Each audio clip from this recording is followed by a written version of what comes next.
तो पहले 4 दिन की जर्नी के बाद हम पहुंच चुके हैं अपने 5वें दिन में, और आज हम पढ़ने वाले हैं काउंटेबल एंड अनकाउंटेबल नाउन्स के बारे में। और दूसरा हमारा टॉपिक रहेगा do as an auxiliary verb. और यदि आपने पहली 4 वीडियोस नहीं देखी है तो डिस्क्रिप्शन में लिंक दिया हुआ है।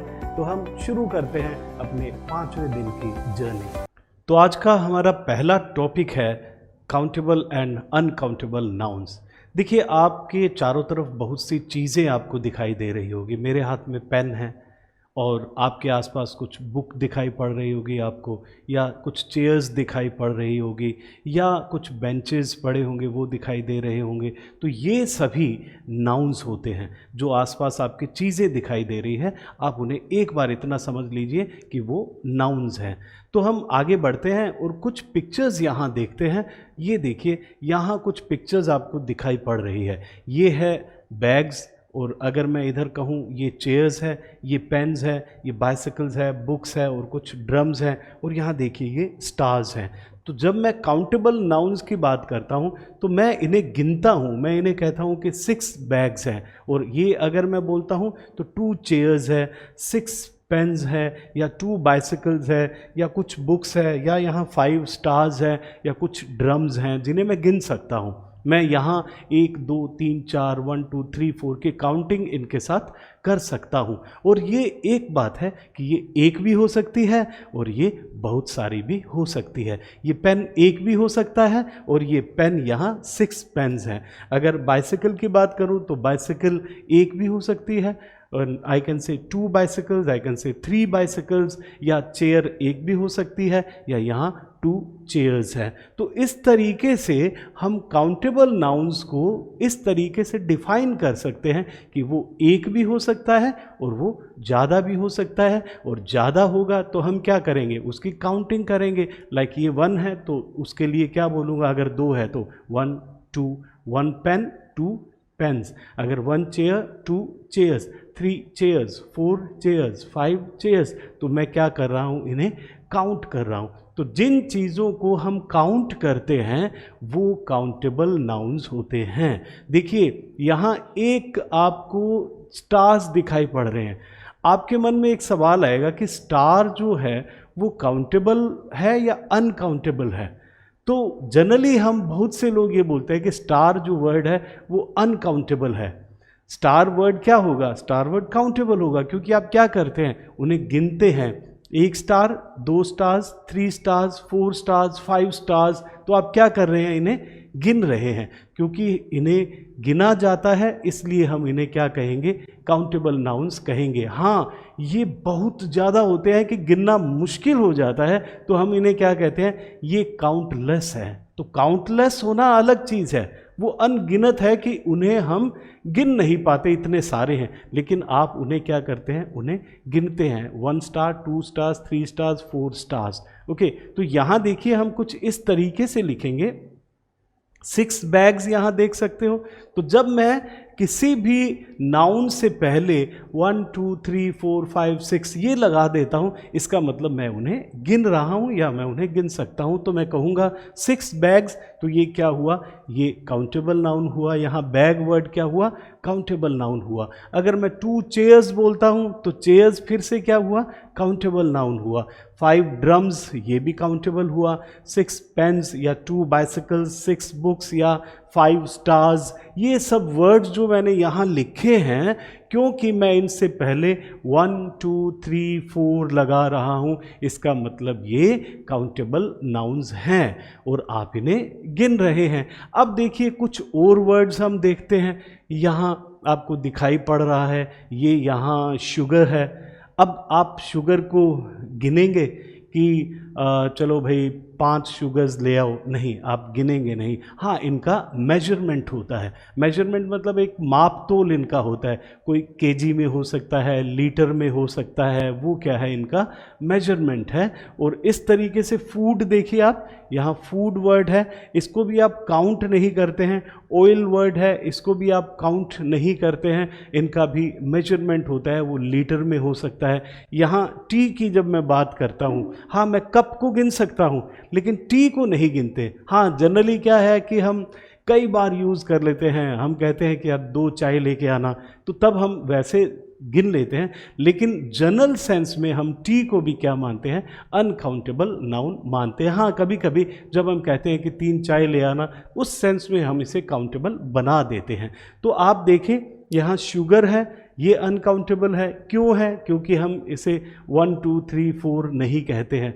और सबसे बड़ी बात देखिए, जब मैंने कहा था कि 1 पेन है तो 2 पेन्स हो जाता है, तो ये 1 शुगर नहीं होगी या 2 शुगर्स नहीं होगी, सिर्फ शुगर ही रहेगी। वो 1 kg शुगर हो सकती है। शुगर्स वर्ड जो है वो गलत होगा। मतलब ये जो अनकाउंटेबल नाउन्स है ये हमेशा क्या रहेंगे, ये हमेशा सिंगुलर ही रहते हैं, क्योंकि इन्हें काउंट नहीं करते, इसलिए इनका प्लूरल हम लोग नहीं बना सकते। तो मैं इसे फूड्स नहीं बोलूँगा, इसे ऑयल्स नहीं बोलूँगा, इसे शुगर जो है वो शुगर ही रहेगी, शुगर्स इसे नहीं बोल सकते। अब आप देखें यहाँ कुछ इस तरीके से ज़रूर लिख सकता हूँ, मैं 5 kg शुगर की बात कर सकता हूँ, लेकिन मैं 1 2 3 4 5 ऐसे काउंट नहीं कर सकता। ये मेजरमेंट जो है हम कर सकते हैं।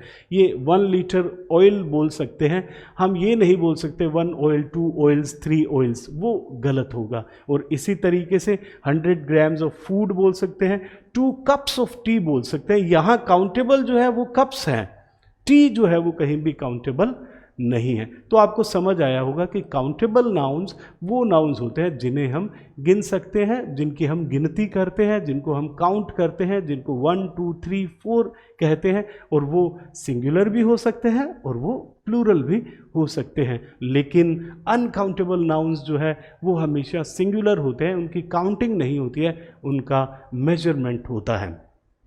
तो आप एक बात बताइए, चलो जैसे बहुत से लोग कहते हैं सर स्टार्स तो अनकाउंटेबल नाउन है।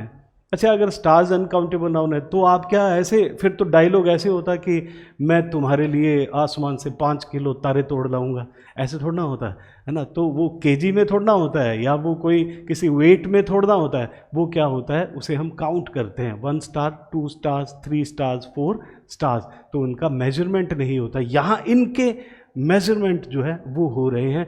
5 kg शुगर है, 100 ग्राम्स ऑफ फूड है, 1 लीटर ऑयल है। यहाँ जब मैं 2 कप्स ऑफ टी कहता हूँ तो यहाँ कप वर्ड जो है वो काउंटेबल है, इसे हमने काउंट किया है, टी को काउंट नहीं किया।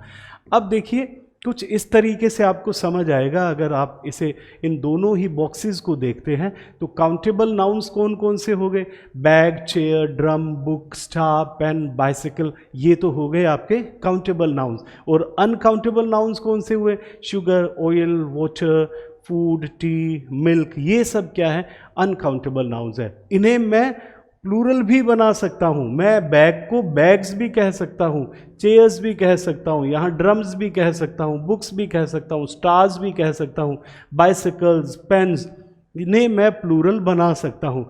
लेकिन यहाँ मैं इधर शुगर्स नहीं लिख सकता, अगर मैं ये लिखता हूँ तो ये गलत हो जाएगा। ऑयल्स नहीं लिख सकता, गलत हो जाएगा। फूड्स नहीं लिख सकता, गलत हो जाएगा। तो ये जो अनकाउंटेबल नाउन्स है वो हमेशा क्या रहते हैं, वो हमेशा सिंगुलर ही रहते हैं। अब देखिए, आप बताइए कि कौन सा वर्ड यहाँ काउंटेबल है और कौन सा वर्ड अनकाउंटेबल है। देखिए, सबसे पहले बोतल, आप क्या मानते हैं, बोतल काउंटेबल है या अनकाउंटेबल है? आप काउंट कर सकते हैं, 1 बोतल 2 बोतल्स, वेरी गुड। तो आप कहेंगे बोतल जो वर्ड है वो काउंटेबल वर्ड है, तो काउंटेबल के लिए मैं यहाँ सी लगा देता हूँ। दूसरे वर्ड पे आते हैं, फूड। आपको फूड वर्ड कैसा लग रहा है? क्या आप कहते हैं 1 फूड 2 फूड्स? नहीं, बिल्कुल नहीं कहते, इसलिए हम इसे कहेंगे अनकाउंटेबल नाउन।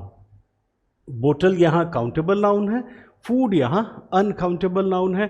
चलो इधर मिल्क की तरफ चलते हैं।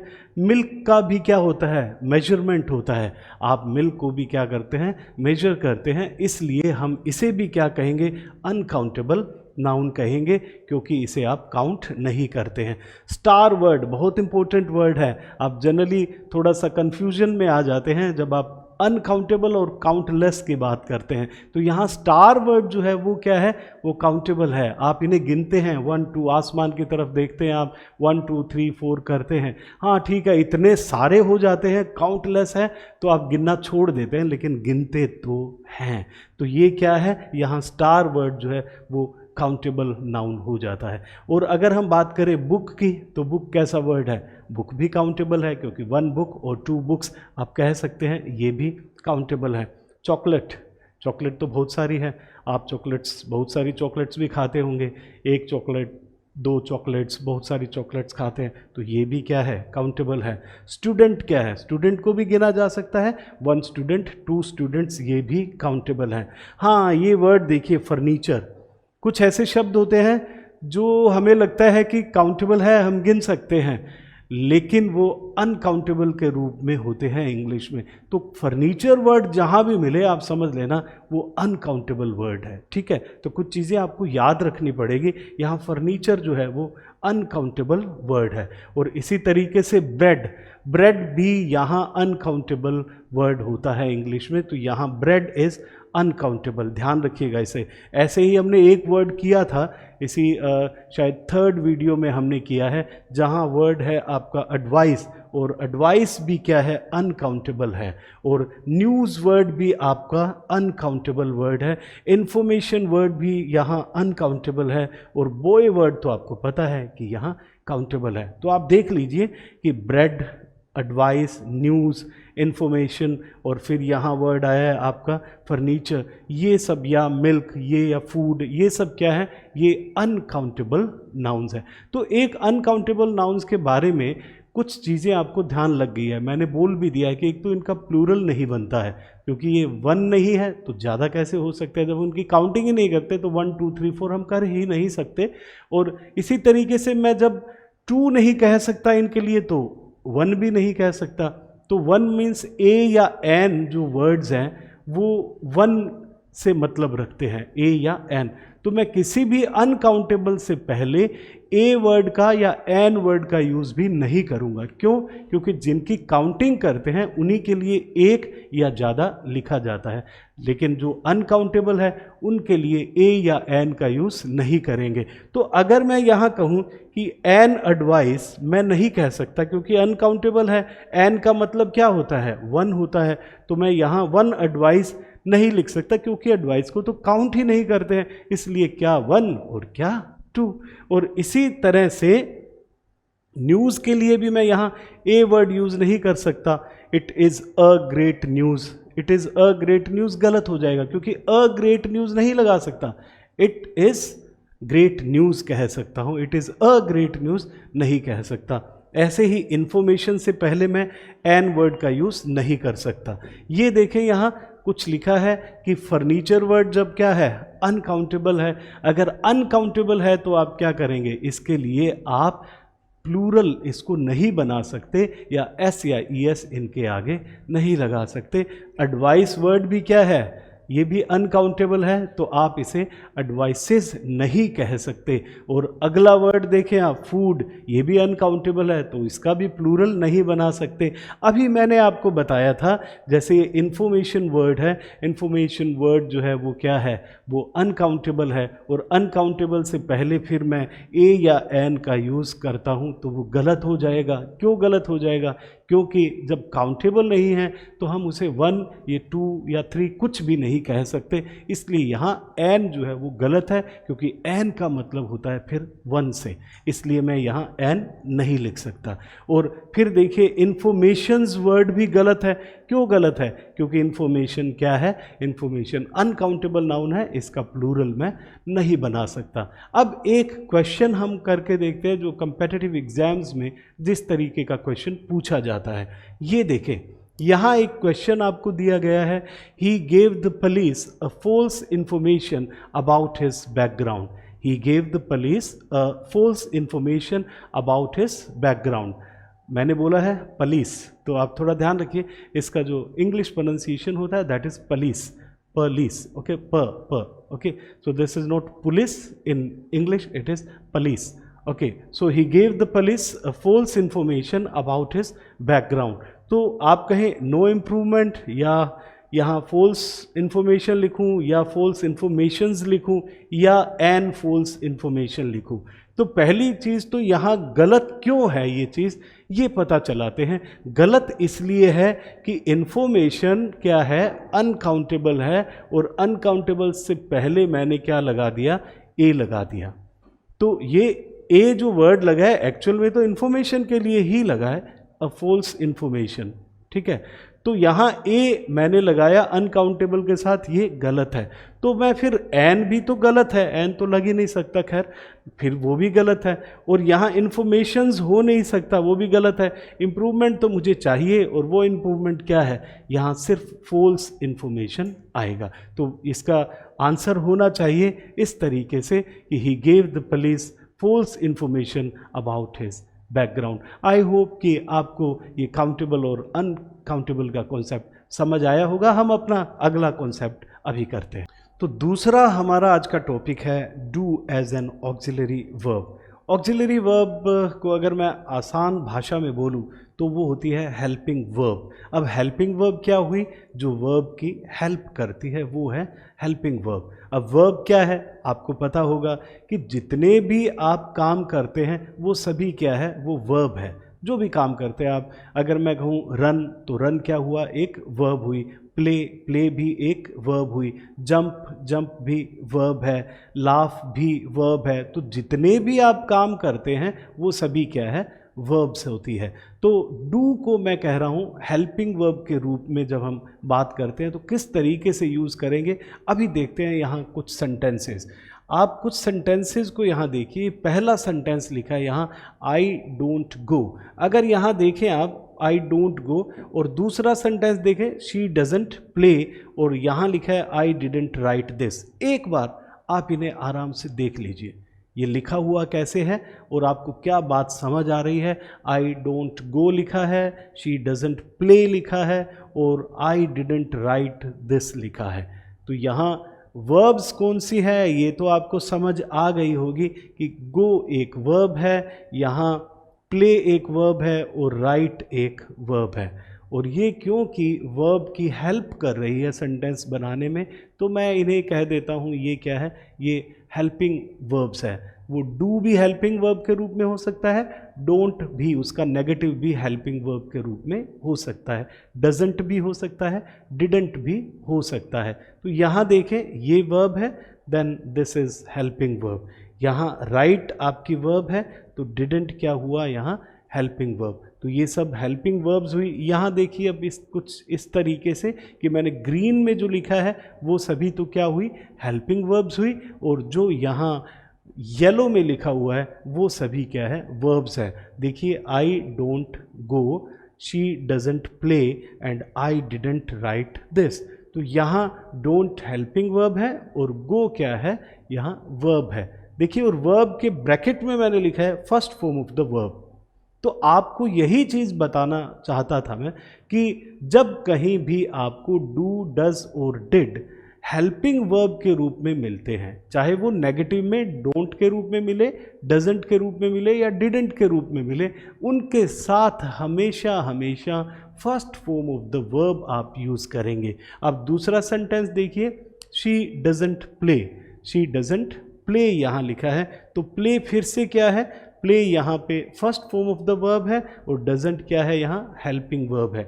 आई didn't write this, write verb है, और यहाँ डिडंट हेल्पिंग वर्ब है, तो यहाँ write first form of the verb ही लगेगी। तो ये आपको विशेष रूप से ध्यान रखना है कि डोंट, डजंट, डिडंट या डू, डज, डिड अगर हेल्पिंग वर्ब के रूप में है, और हेल्पिंग वर्ब के रूप में हमने एक शब्द यूज़ किया था ऑक्सिलरी वर्ब, और उन सब के लिए do, does, did, don't, doesn't, didn't, इनके लिए आप वर्ब की जो फॉर्म लगाने वाले हैं वो first form of the verb होगी।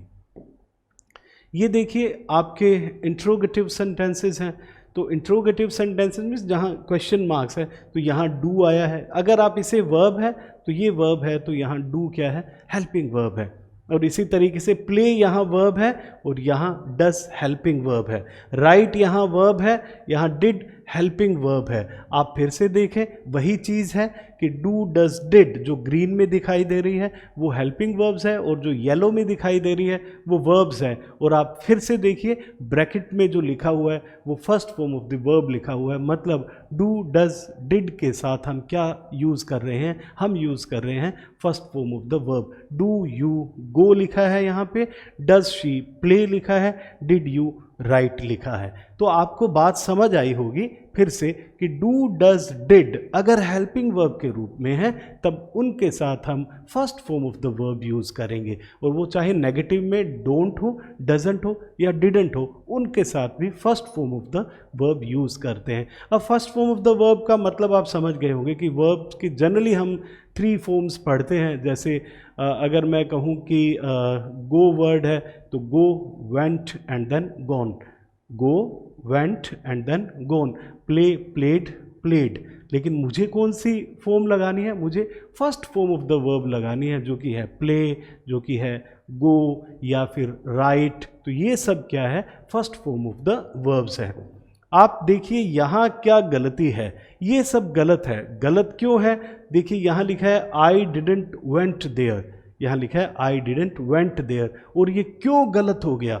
डिडंट यहाँ हेल्पिंग वर्ब है, ऑक्सिलरी वर्ब है, और यहाँ वेंट लगा दिया है। तो वेंट यहाँ यूज होने के कारण ये स्टेटमेंट जो है वो गलत हो गई। क्यों गलत हो गई? क्योंकि वेंट तो गो की second form of the verb है, इसलिए ये गलत है। और यहाँ आना क्या चाहिए था? यहाँ आना चाहिए था गो। और इसी तरीके से क्वेश्चन आपसे पूछा जाता है कंपेटिटिव एग्जाम्स में। तो और हम बोलने में भी बहुत बार गलती कर देते हैं, आई डिडंट वेंट देयर हम बोल देते हैं, जो कि गलत होता है। आई डिडंट गो देयर बोलना चाहिए। अब यह शी डजंट प्लेज, अब यहाँ ये चीज़ देखने वाली है। प्लेज, प्लेस जो है फर्स्ट फॉर्म तो है, फर्स्ट फॉर्म का इन्फ्लेक्शन है। मीन्स हम जब हमें क्या लगानी है, हमें सिर्फ फर्स्ट फॉर्म यूज़ करनी है, उसके इन्फ्लेक्शंस भी यूज़ नहीं करने हैं। मतलब हम प्ले का प्लेस भी यूज़ वहाँ नहीं करेंगे, प्ले ही यूज़ करेंगे, जो बेस फॉर्म है वही यूज़ करेंगे। तो शी डजंट प्लेस गलत होगा, शी डजंट प्ले यहाँ सही होगा। शी डजंट प्ले वर्ड जो है वो सही है। यहाँ did you sang the song, यहाँ क्या गलती है कि ये सैंग वर्ड जो है वो second form of the verb है, किसकी? सिंग की। तो इसलिए यहाँ क्या आना चाहिए? सही क्या होगा यहाँ? यहाँ सही होगा सिंग, और ये बना did you sing the song, did you sing the song. तो देखिए गलत क्या था यहाँ? गलत ये था कि हमने सभी के साथ first form of the verb नहीं लगा के कुछ अलग चीज़ें लगा दी। जैसे यहाँ वेंट लगा दिया, यहाँ प्लेस लगा दिया, यहाँ हमने सैंग लगा दिया। अब ये देखते हैं राइट या रॉन्ग। आप बताएं कि इनमें क्या क्या गलतियां हैं। पहला सेंटेंस देखें कि सही है या गलत है। I didn't went there, I didn't went there क्या गलती है? या गलत भी है या नहीं है? गलत है, बिल्कुल गलत है। और क्या होगा? आई डिडंट गो देयर होना चाहिए। ये आई डिडंट वेंट देयर गलत, बिल्कुल गलत स्टेटमेंट है। अब दूसरा देखते हैं, शी डजंट लाइक टी। यहाँ डजंट है हेल्पिंग वर्ब के रूप में, और ये first form of the verb लगी हुई है। तो मुझे तो कोई मिस्टेक इसमें नज़र नहीं आ रही है, आपको भी नहीं आ रही होगी। तो ये स्टेटमेंट जो है बिल्कुल सही है, ये सेंटेंस बिल्कुल सही है। अब तीसरा सेंटेंस देखिए, वी डिडंट टोल्ड हिम। तो यहाँ टोल्ड की बात हो रही है, तो टोल्ड तो सेकंड फॉर्म है टेल की, तो यहाँ भी ये सेंटेंस गलत है। और इसे सही करने के लिए हम क्या करेंगे? यहाँ टेल वर्ड का यूज़ करेंगे, वी डिडंट टेल हिम। और चौथा sentence, fourth sentence, he doesn't likes coffee. तो यहाँ लाइक्स वर्ड है, फिर से गलत हो गया। क्यों गलत हो गया? क्योंकि ये इन्फ्लेक्शन है, और यहाँ क्या आना चाहिए? यहाँ लाइक वर्ड जो है वो सही होगा, और हम लिखेंगे ही डजंट लाइक कॉफ़ी। तो एक क्वेश्चन हम ऐसा देखते हैं जो कम्पिटिटिव एग्जाम्स में पूछा जाता है, आपको समझ तो आ ही गया। ये इस तरीके का कुछ क्वेश्चन आया, she didn't ran fast so she couldn't win the race. तो यहाँ लिखा है शी डिडंट रैन फास्ट। यहाँ इसे हमने इम्प्रूव करना है, अगर आपको गलती लग रही है तो। अदरवाइज़ तो ये नो इम्प्रूवमेंट का ऑप्शन सबसे पहले है। तो आपको गलत लग रहा होगा, गलत है गलत। ओके, आपको लग रहा है कि कुछ यहाँ गलती है। और देखिए कि यहाँ लिखा है डिडंट रन्स फास्ट, ये सही है, डिडंट रन फास्ट ये सही है, या डजंट रन्स फास्ट सही है। देखिए डिडंट में तो कोई प्रॉब्लम है नहीं, तो हमें यहाँ इस रैन में प्रॉब्लम नज़र आ रही है, क्योंकि रैन जो है वो क्या है, वो second form of the verb है। तो first form of the verb क्या होती है, रन होती है। तो कहीं डिडंट रन दिखाई पड़ रहा है आपको, यहाँ तो डिडंट रन्स हो गया, ये गलत हो गया। यहाँ दिखाई पड़ रहा है डिडंट रन फास्ट, और डजंट तो हम क्यों लगाएं जब यहाँ सही है, यहाँ डिडंट, ये यहाँ भी देखिए पास्ट में बात हो रही है, तो डिडंट सही पड़ा है, और इसलिए हम क्या करेंगे, यहाँ डिडंट रन फास्ट को सही मानेंगे, और यहाँ डिडंट रन फास्ट तीसरा ऑप्शन है। हम देखते हैं कि ये सही है, बिल्कुल यही सही है कि डिडंट रन फास्ट होना चाहिए। तो आज हमने दो टॉपिक्स किए। पहला टॉपिक था हमारा countable and uncountable nouns, I hope आपको अच्छे से समझ आया होगा। और दूसरा हमारा कॉन्सेप्ट जो था वो था do as an auxiliary verb. I hope कि ये कॉन्सेप्ट भी आपको बहुत अच्छे से आया होगा। ये कम्पिटिटिव एग्जाम्स में बहुत पूछे जाने वाले क्वेश्चंस हैं, तो इनको आप ध्यान से देखें और अच्छे से पढ़ें और अपनी तैयारी करें। Have a wonderful day.